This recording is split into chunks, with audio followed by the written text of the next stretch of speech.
दुनिया जहान देखें कुलिंदर यादव के साथ सिर्फ अभियान समाचार पर।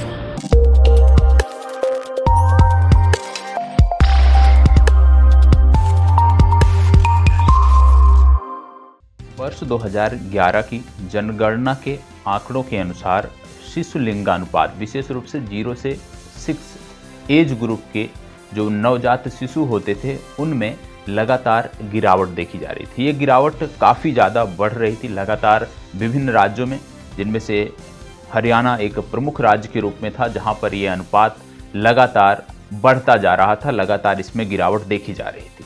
उसके बाद से तत्कालीन सरकार ने भी इस पर कुछ काम किया, लेकिन वर्ष 2015 में इस दिशा में बेहतर कार्य करने के लिए बेटी बचाओ बेटी पढ़ाओ नामक योजना मौजूदा केंद्र सरकार द्वारा प्रस्तावित की गई, उसको आगे बढ़ाया गया।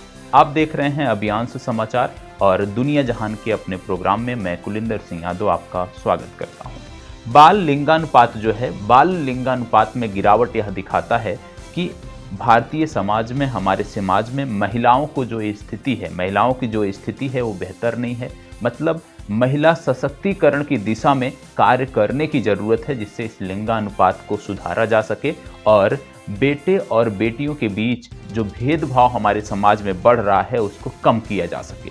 इसी को ध्यान में रखते हुए हमारे प्रधानमंत्री आदरणीय श्री नरेंद्र मोदी द्वारा इसके लिए वर्ष 2015 में हरियाणा के पानीपत से बेटी बचाओ बेटी पढ़ाओ योजना की शुरुआत इनके द्वारा की गई थी।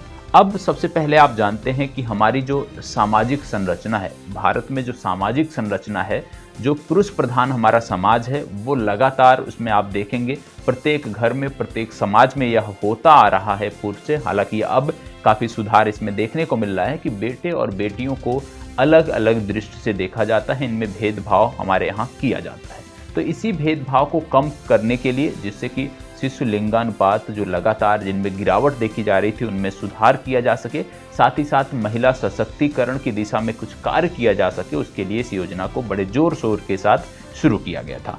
आपको बता दें कि वर्ष 2016 से लेकर वर्ष 2019 के बीच तक इस योजना में 446 करोड़ रुपए का आवंटन भी किया गया था। इस योजना में यदि हम बात करें तो इसके 6 प्रमुख घटक थे जब ये शुरू किया गया था, और प्रत्येक जिलों में निर्धारित किया गया था कि प्रत्येक जिले में जहां पर ये लिंगानुपात में गिरावट देखी जा रही है, ऐसे जिलों में 50 लाख रुपए खर्च किए जाएंगे। अब ये जो 50 लाख रुपए थे निर्धारित किए गए थे खर्च किए जाने के लिए, इनके लिए 6 महत्वपूर्ण घटक थे। इन्हीं 6 घटकों में इस 50 लाख को खर्च करना था, जिनमें सबसे ज़्यादा जो खर्च किया जाना था वो 50% हिस्सा, 50 लाख का 50% हिस्सा खर्च किया जाना था जागरूकता से संबंधित कार्यक्रमों में, जिसमें मीडिया के माध्यम से, जिसमें प्रिंट मीडिया के माध्यम से, डिजिटल मीडिया के माध्यम से, SMS के माध्यम से, पोस्टरों के माध्यम से लोगों को बेटियों के बारे में जागरूक करने का, बेटियों के बचाने को लेकर, बेटियों की पढ़ाई को लेकर समाज को जागरूक करने के लिए संदेश दिया जा रहा था, इस पर खर्च करना था। इसके बाद 16% इस आवंटन का हिस्सा महिलाओं के, बालिकाओं के सशक्तिकरण पर खर्च किया जाना था, क्षमता निर्माण पर खर्च किया जाना था। इसके बाद 6% इनका जो हिस्सा था वो 10% जो हिस्सा था वो इनके स्वास्थ्य पर खर्च किया जाना था, 10% हिस्सा बालिकाओं की शिक्षा के लिए खर्च किया जाना था और 8% फ्लेक्सी फंड में रखना था। तो इस प्रकार से 6 महत्वपूर्ण घटक थे। इन 6 घटकों में इस पैसे को खर्च किया जाना था, जो एक जिले को 50 लाख रुपए दिए जा रहे थे। लेकिन अभी हाल ही में संसदीय समिति के समक्ष एक रिपोर्ट प्रस्तुत की गई और ये रिपोर्ट में बताया गया कि भारत सरकार द्वारा जो आवंटन किया गया वर्ष 2016 से वर्ष 2019 के बीच, जिनमें 446 करोड़ रुपए का आवंटन हुआ है, इसका 80% हिस्सा जो है वो सिर्फ और सिर्फ मीडिया के माध्यम से प्रचार करने में खर्च किया गया है। निश्चित रूप से यह निराशाजनक है, क्योंकि जब इसके घटक निर्धारित कर दिए गए थे कि अधिकतम 50% ही हम जागरूकता के लिए खर्च कर सकते हैं, तो उन्हीं जागरूकता के कार्यक्रमों के अंतर्गत हम मीडिया के माध्यम से विज्ञापन, मीडिया के माध्यम से हम प्रचार प्रसार करते थे। तो उस पर जो लिमिट थी, जो कैपिंग थी, वो थी 50% की। लेकिन आप कह सकते हो कि इस पे देखरेख अच्छे से नहीं हुई, अनियमित तरीके से इसका बंटवारा किया गया फंड का, और इससे 80% हिस्सा, लगभग 79.87 का आंकड़ा है, आप मान के चलिए मोटा मोटा कि 80% जो आंकड़ा है वो 80% इस बजट का आवंटन जो है वो सिर्फ और सिर्फ प्रचार में किया गया। निश्चित रूप से दुर्भाग्यपूर्ण है। आज भी भारत में यदि हम देखें, बहुत सारे राज्य ऐसे हैं, बहुत सारे जिले ऐसे हैं जहां पर महिलाओं की शिक्षा के लिए, विशेष रूप से बालिकाओं की शिक्षा के लिए उत्तम व्यवस्थाएं नहीं हैं। बालिकाएं हाई स्कूल तक, इंटरमीडिएट तक पढ़ने के बाद स्कूल से दूर हो जा रही हैं, क्योंकि आसपास के क्षेत्रों में उनके लिए उच्च पाठ्यक्रम रखने वाले जो संस्थान हैं वो है नहीं। बहुत सारे क्षेत्र ऐसे भी हैं भारत में जहां पर हाई स्कूल के बाद बच्चियों को कॉलेज से निकाल दिया जाता है, क्योंकि आसपास में इंटर कॉलेज नहीं है। तो बहुत सारे क्षेत्र ऐसे भी हैं जहां पर प्राइमरी, माध्यमिक स्तर की शिक्षा के बाद बालिकाओं को हाई स्कूल के लिए प्रवेश नहीं मिल पाता है।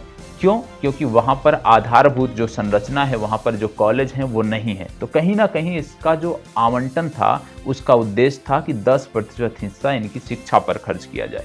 शायद ये 10% हिस्सा शिक्षा पर खर्च किया जाता तो आज उन पिछड़े जिलों में, विशेष रूप से उत्तर प्रदेश हो गया, बिहार हो गया, झारखंड हो गया, छत्तीसगढ़ हो गया, इसके साथ साथ आप यदि हम बात करें हरियाणा हो गया, तो उन जिलों में खर्च करना था इन राज्यों के जहां पर शिक्षा व्यवस्था बदहाल स्थिति में है, जिससे ज़्यादा से ज़्यादा बालिकाओं को, ज़्यादा से ज़्यादा बालिकाओं के परिजनों को शिक्षा के लिए प्रेरित, बालिकाओं की शिक्षा के लिए प्रेरित किया जा सकता, लेकिन ऐसा नहीं हुआ है। स्वास्थ्य की यदि हम बात करें तो महिला स्वास्थ्य की स्थिति भी, पोषण का स्तर भी भारत में बहुत सारे क्षेत्र ऐसे हैं जहां पर निम्न बना हुआ है और बहुत सारी बीमारियां उनको अपने चपेट में पोषण स्तर ठीक ठाक ना होने के कारण ले लेती हैं। तो निश्चित रूप से ये जो हुआ है, जो ये खुलासा हुआ है संसदीय समिति की रिपोर्ट के माध्यम से, ये निराशाजनक है।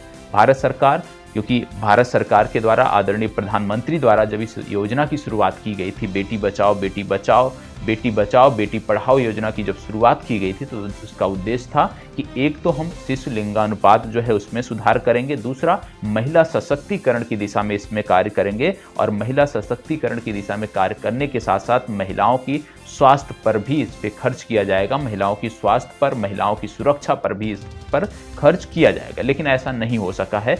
उम्मीद है कि इस रिपोर्ट के सामने आने के बाद, जिस प्रकार से संसदीय समिति की इस रिपोर्ट के आने के बाद संसद में भी विपक्षी पार्टियों ने भी सरकार का घेराव किया है और बहुत सारे हमारे विशेषज्ञों ने भी इस पर कटु आलोचना की है, तो इस पे सरकार को सबक लेना चाहिए। और इस प्रकार से जो भी फंड, जैसे निर्भया फंड है, निर्भया फंड में भी इस तरह का बंदरबाट हो रहा है, उस पर भी रोक लगाने की ज़रूरत है। और इस तरह की जो भी योजनाएं हैं उसका प्रयास होना चाहिए कि उस योजनाओं को 100% अपनी क्षमता के साथ हम क्रियान्वित करने का प्रयास करें, ज़रूरतमंदों को इसका लाभ मिल सके और साथ ही साथ जो इसमें लाभार्थी हैं उनको बेहतर, आप कह सकते हो बेहतर तरीके से उनको इसका बेनिफिट मिल सके, इसका लाभ मिल सके, ये हमारा प्रयास होना चाहिए। तो किस प्रकार से भारत में विभिन्न योजनाएं तो बनाई जाती हैं, लेकिन ज़मीनी स्तर पर जब उनके क्रियान्वयन की बात होती है तो वहाँ पर कहीं ना कहीं बहुत सारी कमियां सामने आ जाती हैं, बहुत सारी कमियां देखने को मिलती हैं। और यही कारण है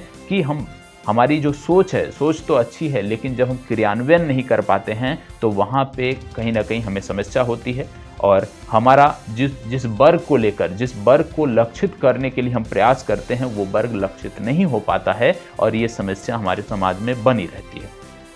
आज के समय में यदि हम देखें तो बेटी और बेटियों में भेदभाव एकदम नहीं करना चाहिए। आज बेटियां भी, कह सकते हैं आपकी बेटों के समकक्ष ही कार्य कर रही हैं, चाहे वो सेना की बात कर लीजिए, चाहे वो तकनीकी क्षेत्र में बात कर लीजिए, चाहे वो राजनीति में बात कर लीजिए। तो आज 21वीं सदी में हमें किसी भी प्रकार का भेदभाव बेटे और बेटियों में नहीं करना चाहिए। कम से कम बेटी बचाओ बेटी पढ़ाओ योजना से इतनी सीख हमें मिलनी चाहिए और हमें जितना ज़्यादा से ज़्यादा हो सके कि जिस प्रकार से हम अपने बच्चों को, जिस प्रकार से हम अपने, आप कह सकते हो कि बच्चों को शिक्षित करते हैं, उसी प्रकार से हमें अपने बच्चियों को भी शिक्षित करने का प्रयास करना चाहिए। उनके स्वास्थ्य का ध्यान रखना चाहिए, उनकी शिक्षा का ध्यान रखना चाहिए, उनकी सुरक्षा का ध्यान रखना चाहिए। यदि हम भेदभाव नहीं करेंगे तो निश्चित रूप से हम एक बेहतर समाज बनाने की दिशा में अग्रसर होंगे और इससे कहीं ना कहीं जो भारत को हम, आप कहते थे कि पुराने समय में जिस प्रकार से भारत सोने की चिड़िया कहलाता था, उस दिशा में आगे बढ़ाने का कार्य कर रहे हैं। निश्चित रूप से भारत सोने की चिड़िया कहा जाएगा यदि हम इस दिशा में लगातार आगे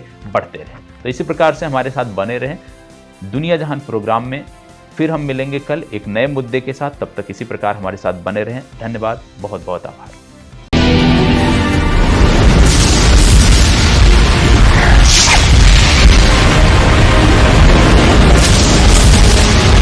दुनिया जहान देखें कुलिंदर यादव के साथ सिर्फ अभियान समाचार पर।